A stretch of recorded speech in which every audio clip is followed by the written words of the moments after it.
Saludos amigos, buenas noches. Una vez más llegamos hasta sus hogares en ocasión de presentarles su programa El Pueblo Cuestiona, como todos los domingos a las 8 de la noche. Iniciamos hace algún tiempo una serie de entrevistas históricas, sobre todo la presentación a los dominicanos, tanto de aquí como del exterior y extranjeros además, sobre la historia de cada país.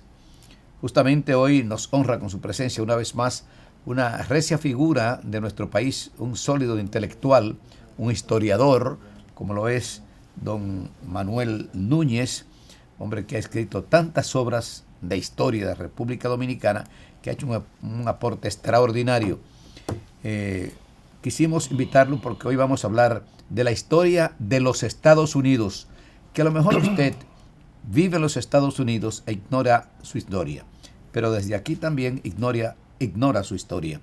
De manera que vamos a hablar exclusivamente de la historia de los Estados Unidos, sobre todo en estos momentos en que tenemos una gran representante, una gran embajadora, una mujer que ha recorrido ya prácticamente el país, que conoce República Dominicana, que se ha estado acercando a todos los sectores de la vida nacional. Es decir, creo que no hay un sector que ella no haya hecho algún tipo de contacto con ellos. De manera que de esas personas que vienen aquí a consolidar lo que es la democracia y más aún las relaciones entre dos pueblos hermanos, que aunque hemos tenido algunos problemas, pero somos pueblos hermanos. Y además hay que hablar de los Estados Unidos.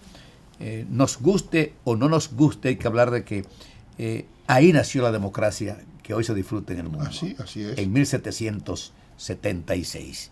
Por eso, para mí, le tengo tanto respeto a ese país y tanto cariño a ese país, pero más aún me une algo muy estrechamente, o dos cosas me unen a Estados Unidos, y es el hecho de que yo nací un 4 de julio.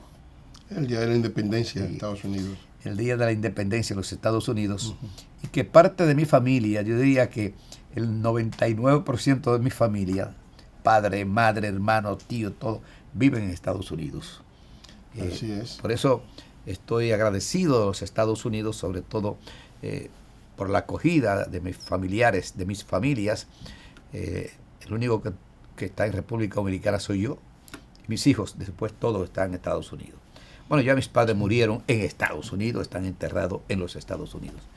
Vamos a conversar dentro de unos segundos, después de la pausa, sobre la historia de los Estados Unidos, y nadie mejor que don Manuel Núñez para hablar de esta magnífica historia que ustedes van a conocer. Yo sé que hay un porciento muy elevado de la población, tanto aquí como en el exterior, que ignora esa historia de ese hermano pueblo, como son los Estados Unidos de Norteamérica. Pausamos.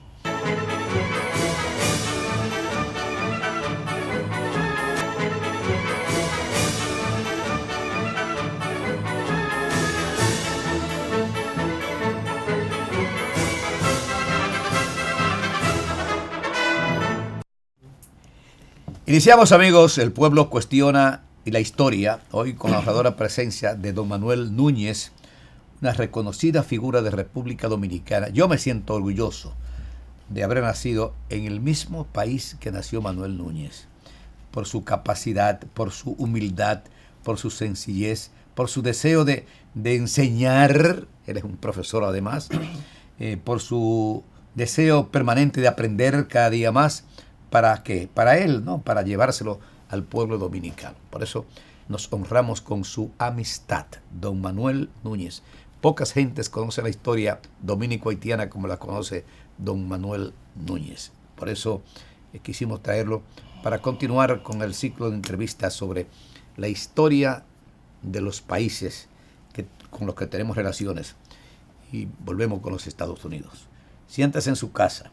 Don Manuel, háblenos de la historia de los Estados Unidos. Antes de comenzar de cuando Inglaterra dominaba lo que es hoy Estados Unidos. Yo quiero en primer lugar felicitar a la embajadora Bernstein por la inauguración del Museo Judío de Puerto Plata, de los emigrantes que llegaron en el año 39. A raíz de la guerra. Con la Dorsa. Este país le dio acogida a los judíos perseguidos. Claro. Y entre ellos estaban los ascendientes de la embajadora. ¿Ah, sí? Sí. Yo creo que el padre estuvo entre esos acogidos por la Dorsa. Ok. La Dorsa es la compañía que implantó allí esa comunidad judía que fue muy próspera. Claro. Y que ha dado un gran brillo, claro, a la región, claro, de Puerto Plata. Los Estados Unidos... Sobre todo la parte de Sosúa. Sí, Sosúa, sí. Los Estados Unidos son un país relativamente joven. Es una historia de 250 años.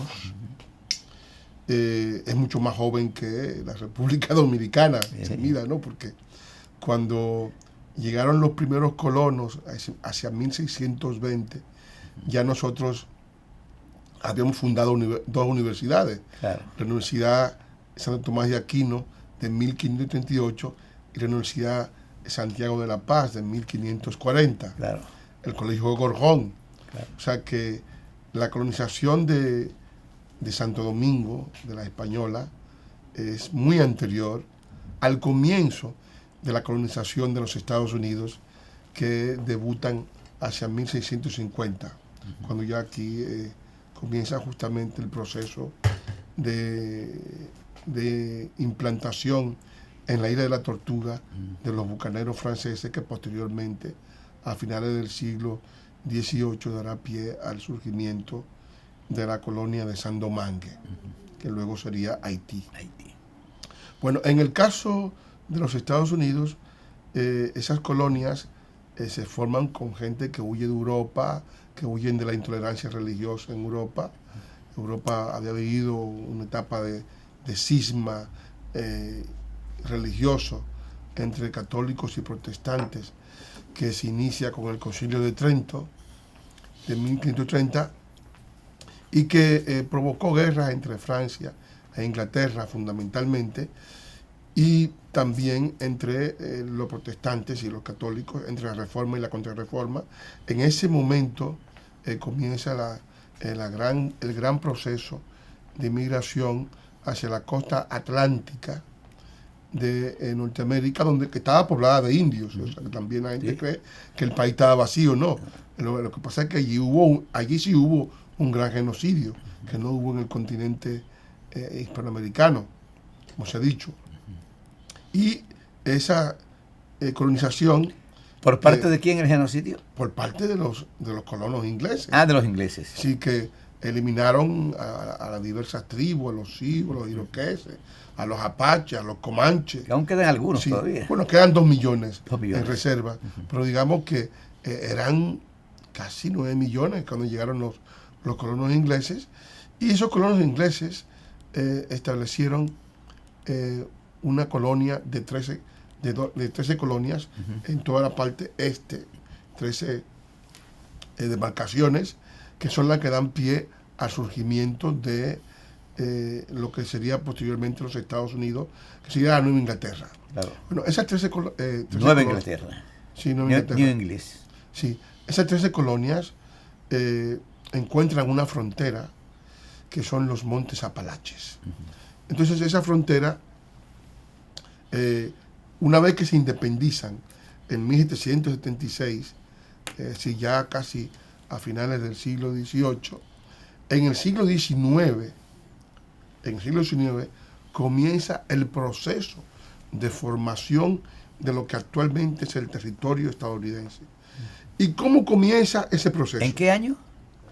En el siglo XIX, en 1803. Okay. Ese año, en 1803, Napoleón, que pierde la colonia de Saint-Domingue, porque Saint-Domingue había sido la colonia más rica, claro, de los franceses. Sí.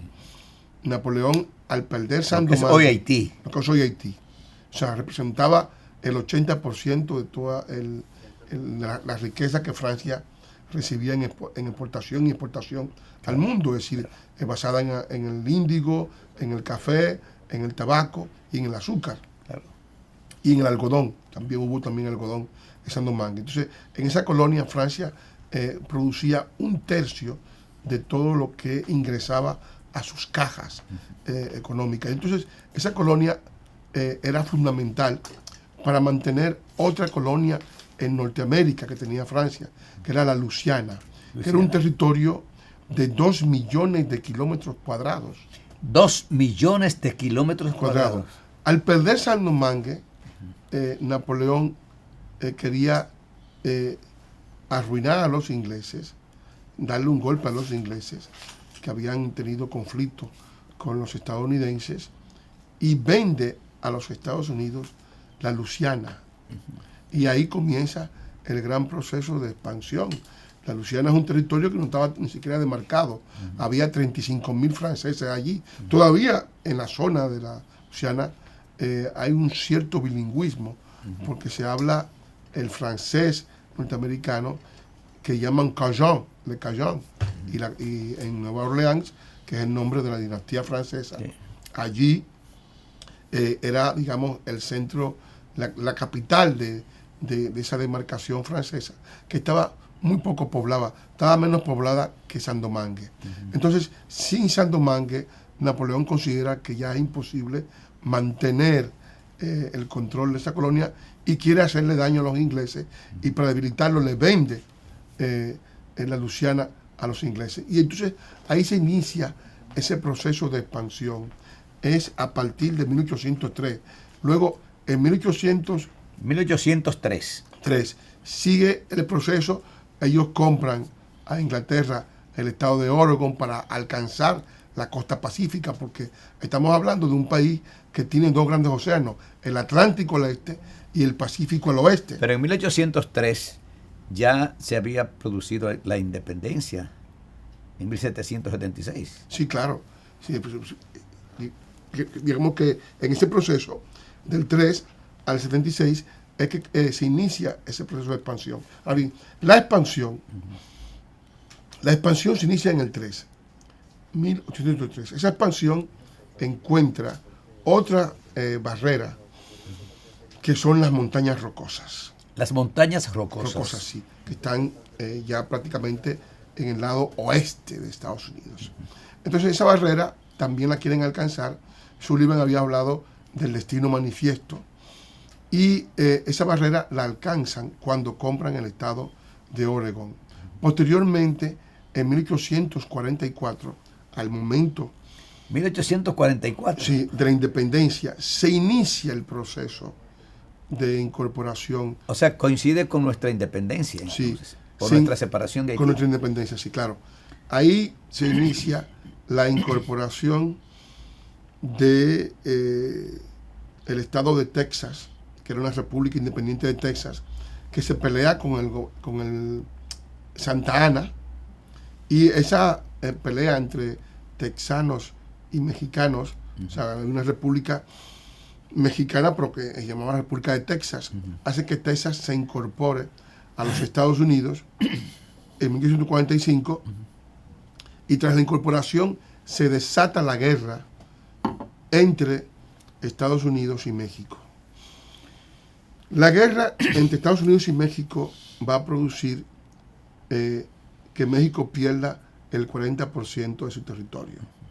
Ahí Estados Unidos gana California, San Antonio, Sacramento, Utah, Nuevo México, El Paso, Albuquerque, y toda esa zona, y conquista plenamente el Pacífico.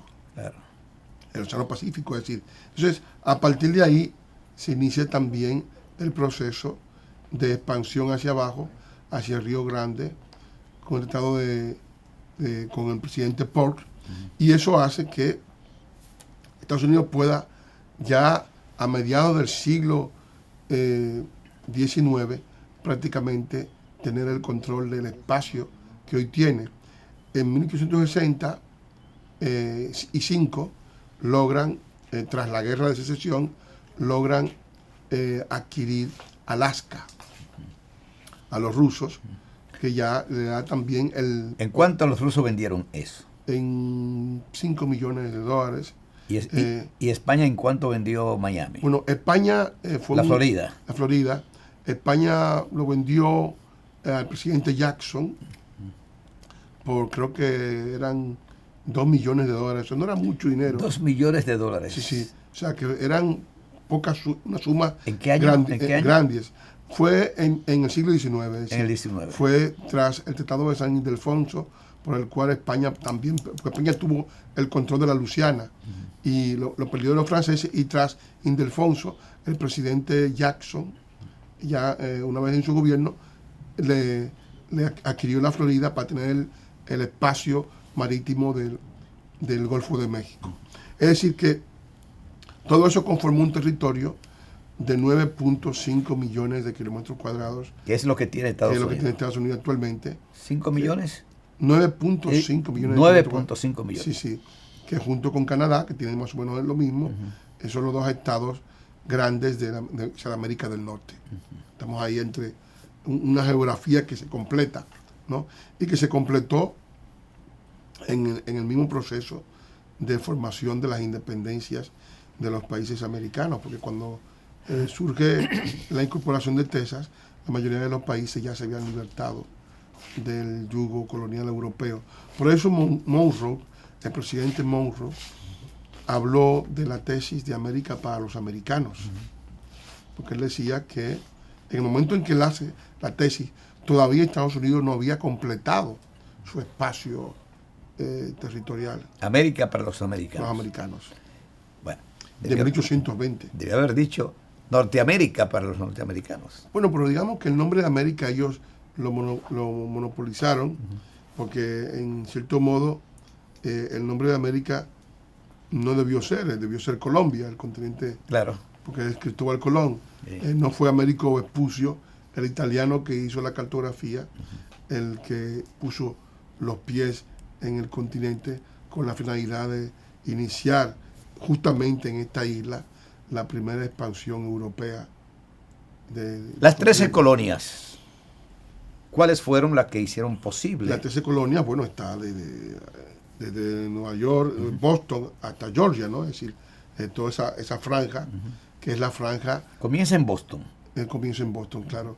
Es decir, que esa franja que la que forman las colonias originales, que se formaron con inmigraciones de holandeses, de escoceses, de ingleses, desde luego, y luego también con la importación de esclavos, porque la esclavitud fue parte esencial de la economía del sur. Era imposible formar en tan poco tiempo un país tan grande, con tanto territorio, sin tener una política de inmigración para poder poblar, porque sin la población, sin la demografía, es imposible el control geográfico. Se dice siempre que la demografía es la que marca la historia y la que marca la geografía. Por eso Estados Unidos es un país que ha sido un país de inmigrantes. Inmigrantes esencialmente europeos. En la actualidad, pues, de los 320 millones de estadounidenses, allí habrá, pues, 220 millones de origen caucásico, de Europa y Centro Europa. Hay 14 millones un 14%, perdón, de afroamericanos, o sea, un 14.8% de hispánicos y un 12% de asiáticos. De asiáticos. Sí, vamos a darlo ahí en asiáticos para que volvamos, o cuando volvamos, pues nos hable ya de la formación de las 13 colonias. ¿Quiénes fueron los iniciadores? ¿Quiénes fueron los libertadores, los primer presidente, en fin, y así sucesivamente? Pausamos por unos cuantos segundos.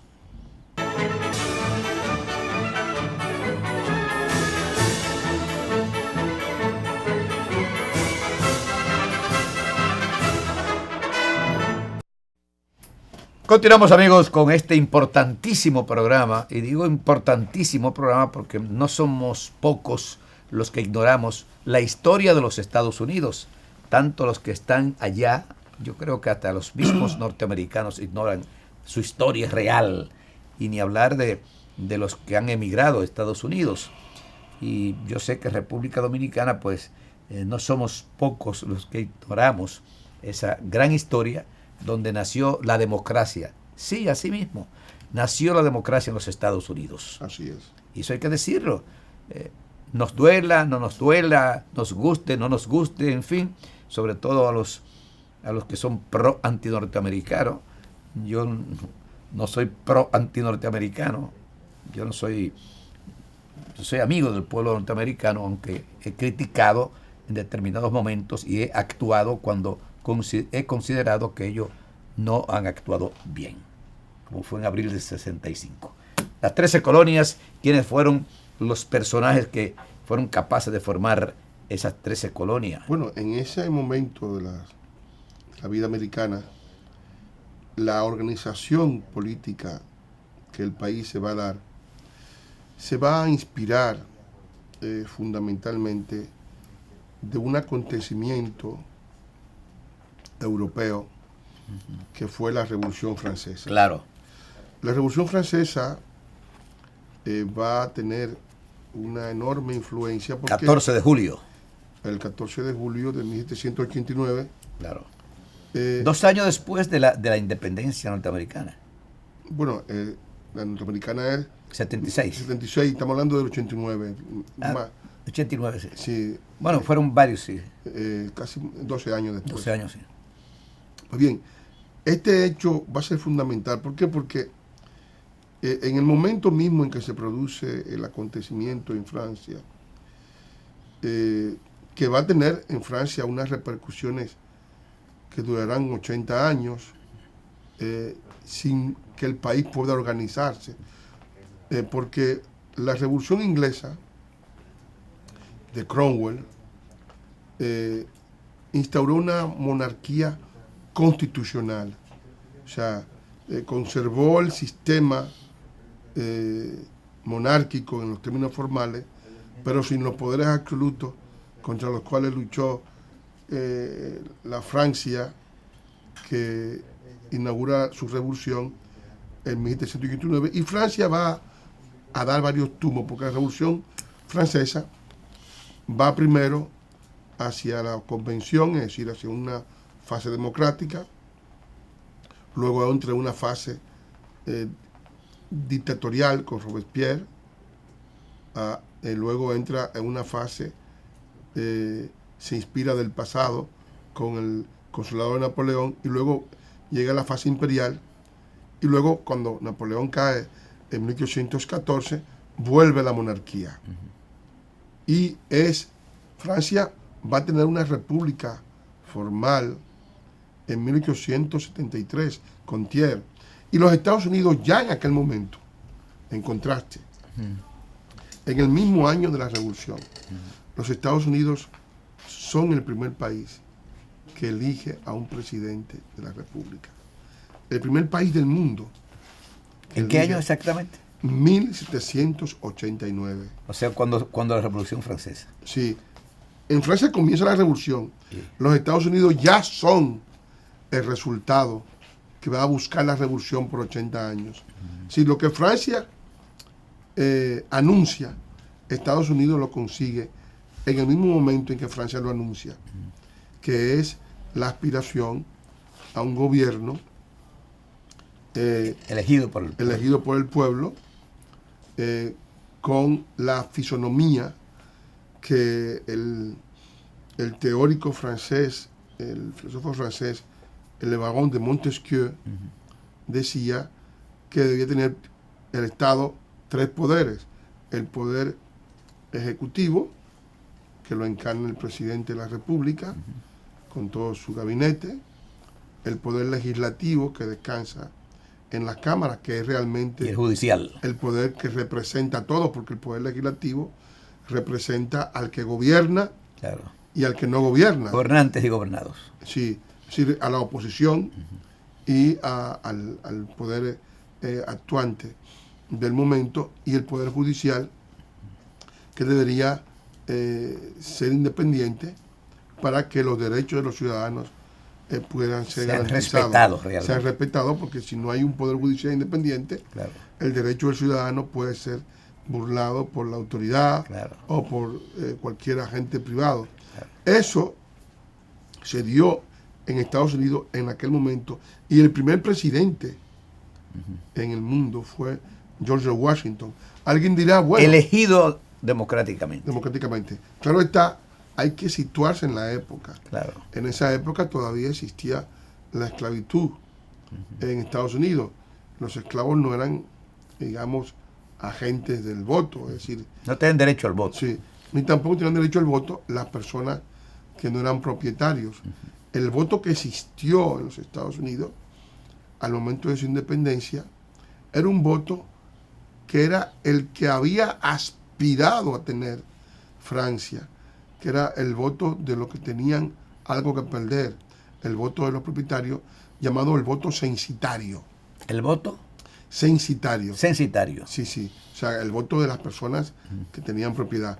Claro está, luego hubo una evolución, ¿verdad?, en los derechos, que se prolonga ya hasta el siglo XX, con todo lo que va a ser la revolución de los 60, los movimientos de libertad, el voto de la mujer en los años 40, que aquí pues es uno de los primeros países que lo adopta. Claro. En 1941 Trujillo lo incorporó, el voto de la mujer. Claro. Y en Estados Unidos el voto que tenía restricción al voto eran los negros, que fueron también en los años 60 incorporados a los plenos derechos estadounidenses, porque había sido una sociedad que heredó del pasado y de una guerra civil que la dividió, heredó enormes dificultades en las relaciones raciales, que han ido afortunadamente subsanando, se han ido subsanando con el tiempo. Y además una situación que creó en cierto momento, no una inestabilidad, pero sí una gran preocupación en el pueblo norteamericano. Pues hay que recordar la muerte de Luther King, por ejemplo. Claro, Martin Luther King. Y lo que representó esa muerte. Y todo lo que fue el movimiento del Black Panther, de los Ku Klux Klan. Es decir, los Estados Unidos ha estado siempre expuesto. Es un país que muy rara vez ha tenido una guerra en su territorio. La única gran guerra fue la guerra de secesión de 1861-65, justamente coincidiendo con la guerra dominicana de restauración. Por eso no intervienen en contra de España. Claro. Es porque posteriormente Estados Unidos, en 1898... O sea, ellos estaban en guerra ya y nosotros aquí también. Sí.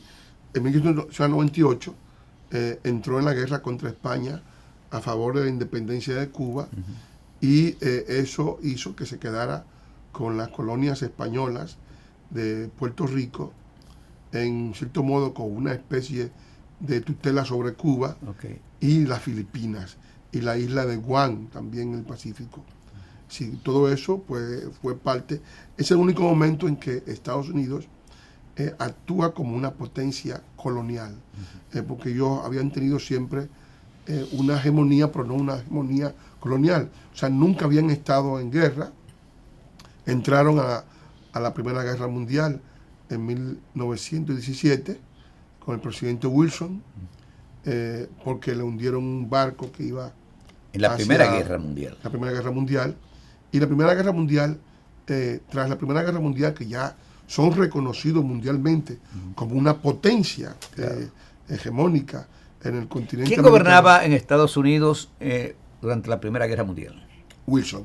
Wilson. Woodrow Wilson. Sí, entonces, en ese momento, Wilson cede a un impulso que siempre ha estado en la vida americana, que es el llamado aislacionismo. Los Estados Unidos se niegan a formar parte de la Sociedad de Naciones, cosa que es un poco negativa, porque el mundo actualmente, si los Estados Unidos no fueran el poder hegemónico que son, uno diría, bueno, el mundo iría mejor. Yo creo que no.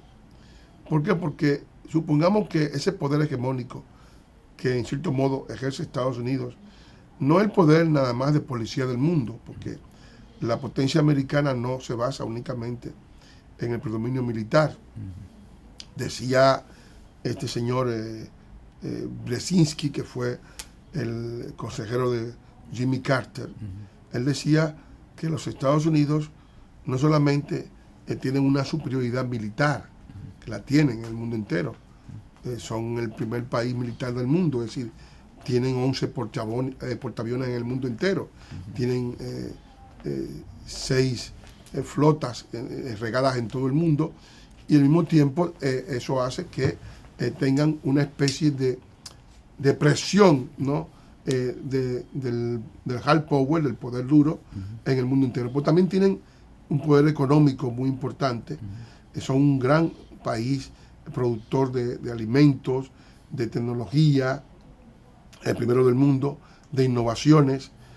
Tienen de las 10 universidades más importantes del mundo, 8 universidades son norteamericanas y 2 inglesas, o sea que prácticamente el saber está básicamente en la cantidad de premios Nobel que hay en ciencia, en economía, en todo lo que es innovación, esencialmente o está en Estados Unidos o ha sido captado por los Estados Unidos, y eso le da también a ellos el poder económico, el poder militar, el poder cultural, porque es la mayor industria. El poder político.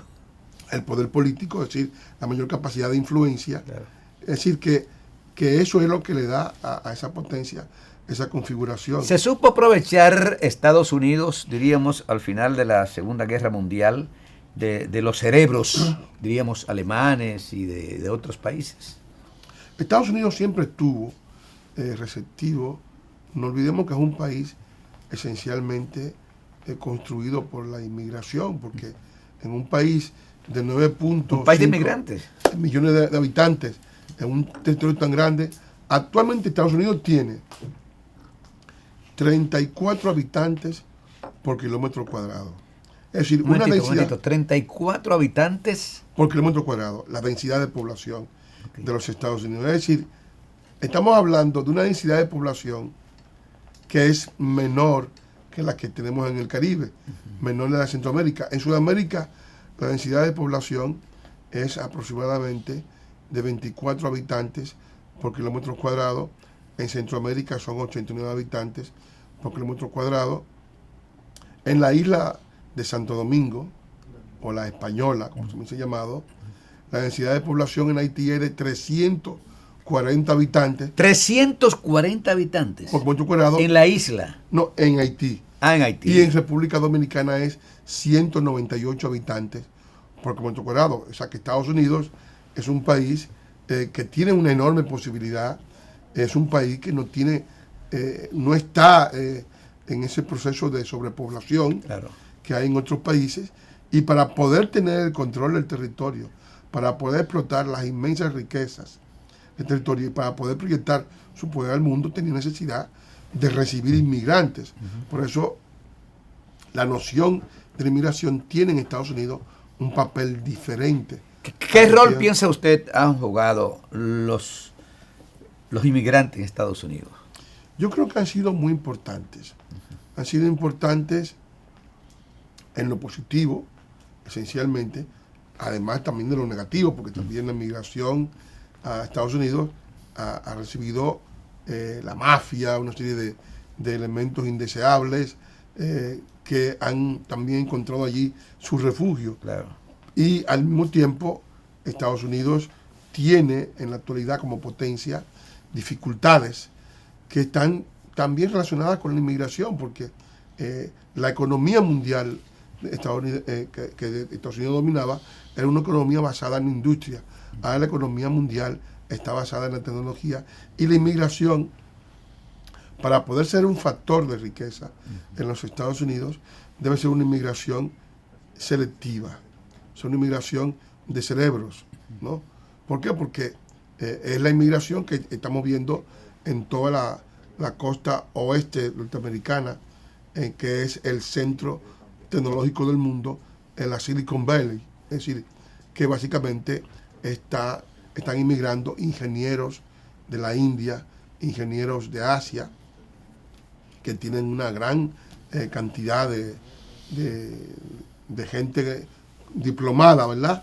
Que tiene deseos de progresar y que no tiene en sus propios países, en este caso en la India, las posibilidades de poder desarrollar plenamente sus capacidades. Bien, pausamos, amigos, por unos cuantos segundos para volver con esta extraordinaria entrevista, esta importantísima comparecencia que hoy pues tenemos con el historiador intelectual dominicano como lo es don Manuel Núñez, a quien yo respeto, admiro, como lo respeta y lo admira la mayoría del pueblo dominicano por sus aportes que le ha brindado, sobre todo en el aspecto intelectual, en el aspecto histórico. Es decir, es un profesor que hoy aquí, más que una entrevista, está dando una cátedra de lo que es la historia de los Estados Unidos. Pausamos.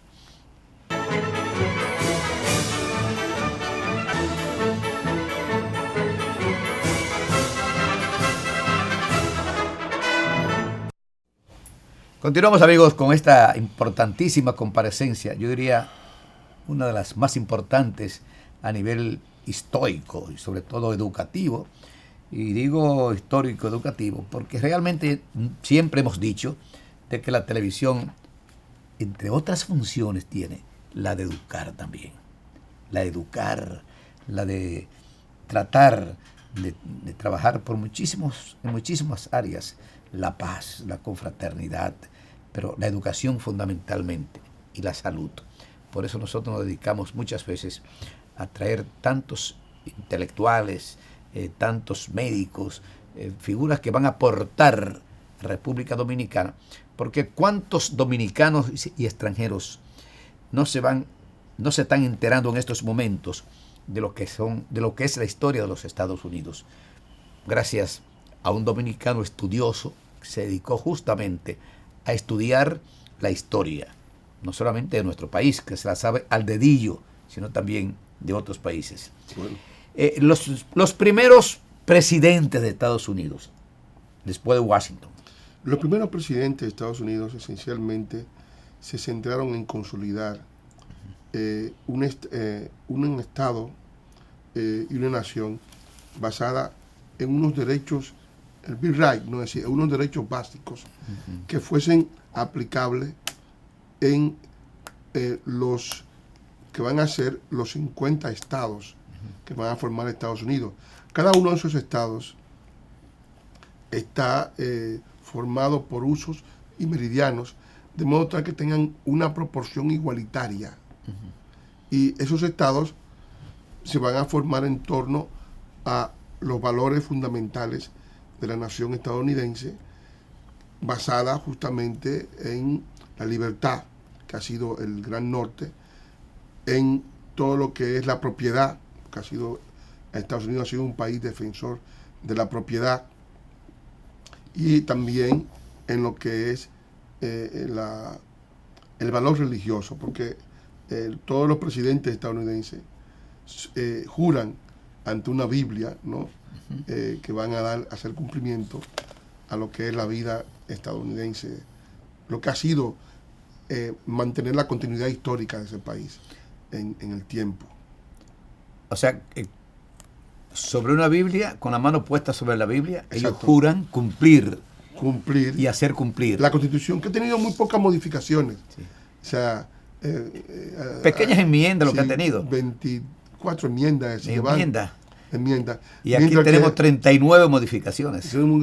La mayoría de las modificaciones dominicanas, 32 han sido para introducir la reelección o está relacionada con la reelección. Es decir, que está relacionada nuestras modificaciones con la ambición de poder de los gobernantes. Mientras que en Estados Unidos ese problema se presentó con Roosevelt, ¿verdad? Se resolvió con el establecimiento de la posibilidad de un periodo para aquel que estaba en el ejercicio del poder. Es decir, que es el sistema de elección norteamericana, es decir, 2 periodos y nunca jamás. El presidente de la República, una vez en Estados Unidos, una vez agota su segundo mandato, si el pueblo estadounidense se lo concede, porque no se lo concedió a Bush padre, pues evidentemente jamás puede aspirar. Y eso ocurrió con Clinton, que terminó con una alta popularidad, y también Obama. Con Obama también, que terminó... Que sigue siendo el más popular en los Estados Unidos. Sí, es un asunto que no tiene nada que ver con el ejercicio del poder. Claro. La popularidad de Estados Unidos tiene que ver con la prensa. Con la prensa. Cómo la prensa maneja y cómo la prensa ve. Cómo la prensa maneja. Y cómo la prensa analiza. Porque si vamos a ver, el presidente que mayores ventajas le dio en el siglo XX a los Estados Unidos fue Ronald Reagan. Ronald Reagan.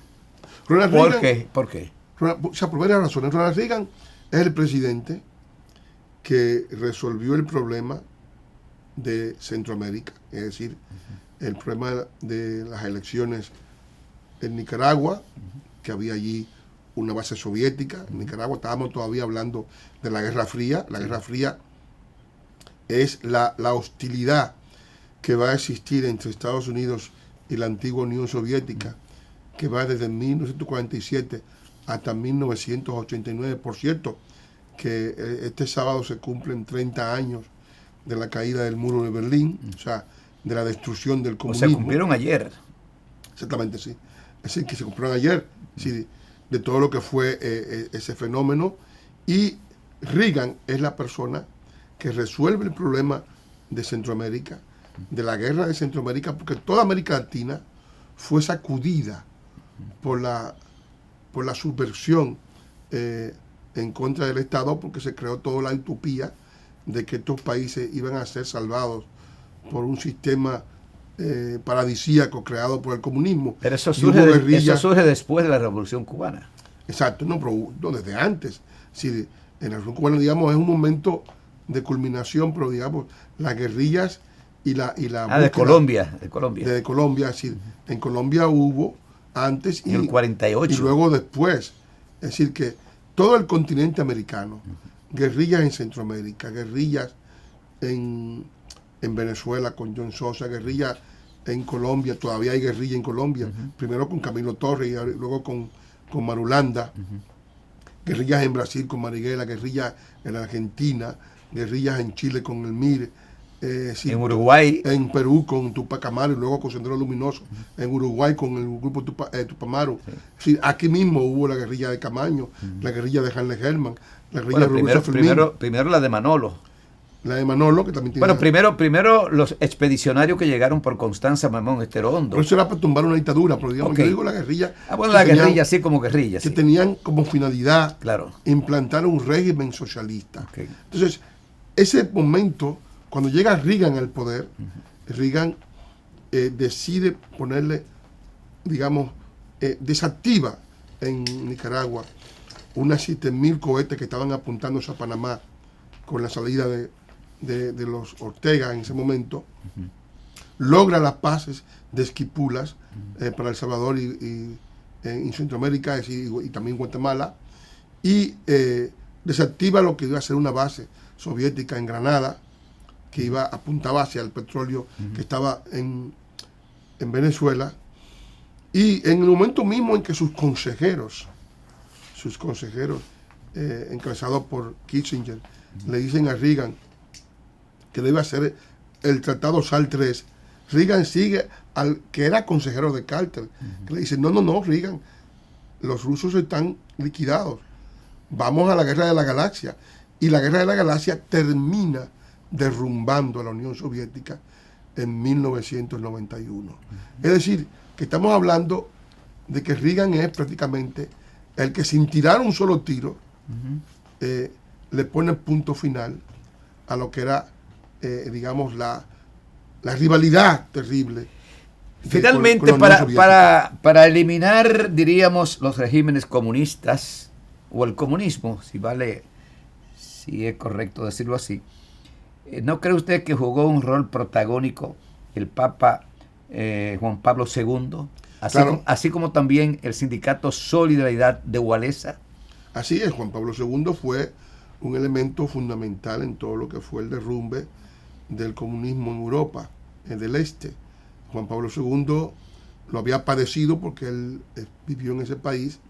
El comunismo implantó en el mundo la idea de que se podía vivir con libertad de razonamiento en una sociedad de pensamiento dirigido, de partido único, sin libertad de asociación, sin libertad de expresión del pensamiento, y en un país cárcel. Es decir, esa es la idea fundamental: el terror, el adoctrinamiento y la prisión de los ciudadanos. Entonces, en ese mundo cerrado termina derrumbándose justamente hace 30 años, ¿verdad? Con la caída del muro de Berlín, cuando 89. Sí, 1989, con la caída del muro de Berlín, y eso le puso punto final a lo que fue una aventura desastrosa. Que luego, o sea que el rol protagónico fueron el Papa Juan Pablo II, Reagan y Wałęsa, con el sindicato Solidaridad. Exacto. Y los pueblos mismos. Y los pueblos. Qué se pena que el rebelaron tiempo en haya contra. finalizado, porque hablar con Manuel Núñez es hablar con la historia misma, si cabe el término. Además, hay pocos, y lo voy a decir así, delante de él, para que los amigos telespectadores pues sepan lo que voy a decir. Hay pocas personas en República Dominicana que puedan hablar de la historia mundial como lo hace Manuel Núñez. Por eso me fascina, y lo digo así con mucho énfasis, me fascina entrevistarlo, me fascina leer sus obras, porque estamos en presencia de un hombre que lo hace por una vocación de educación sobre todo, y más aún por servirle al pueblo dominicano, porque de una manera u otra, todo cuanto él ha dicho en el día de hoy aquí, beneficia al pueblo dominicano, directa o indirectamente. Yo lo quiero felicitar honestamente, me siento orgulloso con su amistad, y por eso siempre lo llamo, y tengo la suerte que nunca me ha puesto pero, porque él sabe que nuestro único interés en estas entrevistas es coadyuvar a la educación, a la verdadera orientación, a la concienciación del pueblo dominicano sobre lo que fue la historia, sobre lo que es la historia en este momento y lo que podría ser en un futuro mediato o inmediato. De manera que le agradezco infinitamente. Muchas gracias. Este espacio es suyo. Espero que no tenga que llamarlo, sino que usted me diga, quiero volver al pueblo cuestiona, hablar del pueblo, hablar de historia, porque él es un educador. También es un hombre que se dedica a eso, esa es su función. Y justamente, ¿en qué área? En la historia. Gracias, don Manuel. Muchas gracias. Y lo felicito. Muchas gracias. Amigos telespectadores de República Dominicana y del exterior, acabaron de escuchar El Pueblo Cuestiona. Hoy quisimos concentrar esta entrevista fundamentalmente en la historia de los Estados Unidos. Pero naturalmente no se puede hablar solamente de Estados Unidos sin tener que tocar otros puntos, otros países, como el caso de Francia, de la Revolución Francesa, la caída del comunismo, en fin, muchísimas cosas que tienen que ver de una manera u otra con la historia de los Estados Unidos, ese gran pueblo que queremos, respetamos y admiramos, aunque muchas veces ha cometido algunos errores que también han sido criticados, pero realmente hay que reconocer que estamos en presencia de un gran pueblo. Así es. Como es como es la mayor hazaña que se conoce, ¿no? Con la mejor, claro que sí. ¿Cuándo el hombre pensaba de que ir a la luna? No, ¿Y quién fue? Además, en tan poco tiempo lograron una nación predominante en el mundo en apenas 250 años. Bueno, será pues, amigos, hasta la próxima, cuando posiblemente en un par de semanas tendremos de nuevo a don Manuel Núñez aquí hablando de historia. ¿De historia para quién? Para los dominicanos, para llevar una educación sana a los dominicanos, verídica, porque si ustedes se dan cuenta, en ningún momento él ha dicho nada que no se ajuste a la verdad, y es lo que queremos. Será pues hasta la próxima. Ercilio Veloz estuvo con ustedes allí. De nuevo felicitar a la embajadora norteamericana en República Dominicana, que ha venido haciendo un gran trabajo de acercamiento y más aún de consolidación de las relaciones dominico-norteamericanas. Ercilio Veloz estuvo con ustedes. Hasta la próxima.